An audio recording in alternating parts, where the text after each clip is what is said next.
আমার কাছে আজকে একটা চিপস আছে। এই চিপসের সাহায্যে আমরা এখন একটা এক্সপেরিমেন্ট করব। আমরা এখন দেখব যে এই চিপসটা আসলে কতটুকু ওজন নিতে পারে, সেটা আমরা এখন পরীক্ষা করব।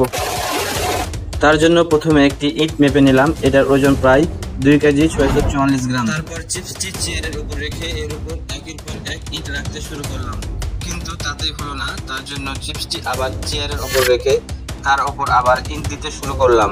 চিপসের উপর ইট দিতে দিতে প্রায় 19টা ইট অর্থাৎ প্রায় 50 কেজি ভার দিলাম। তবুও চিপসের প্যাকেটের কিছু হলো না।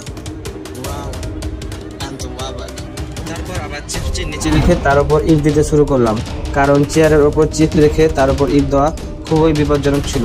তাই একটু ভিন্নভাবে চেষ্টা করলাম।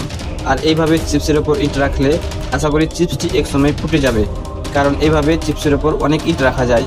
আর চিপসের উপর প্রায় 30টি ইট অর্থাৎ প্রায় 79 কেজি ভার রাখার পর চিপসের এই অবস্থা হলো। আর আপনারা দেখতে পাচ্ছেন চিপসটি ভেঙে চুরে বরবাদ হয়ে গেছে। আশা করি ভিডিওটি আপনাদের ভালো লেগেছে। ভিডিওটি ভালো লাগলে চ্যানেলটি সাবস্ক্রাইব করবেন। আমরা এই কাগজটাকে যদি এই আগুনের উপর ধরি তাহলে কিন্তু কাগজটা পুড়ে যাচ্ছে। দেখতে পাচ্ছেন কাগজটা পুড়ে গেল। ওকে, এখন আমরা কাগজের উপর পানি ঢালবো, তারপর আগুনের উপর ধরবো। দেখতে পাচ্ছেন আমি কাগজে পানি ঢেলে নিয়েছি, তারপর আগুনের উপর ধরবো। দেখা যাক কি হয়। এখন আমি আগুনের উপর ধরছি, এতে কিন্তু পানি আছে।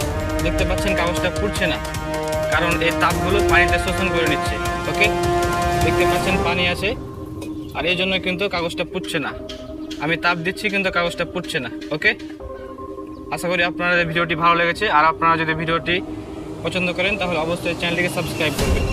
আর এই হচ্ছে আমাদের কাগজের পানি।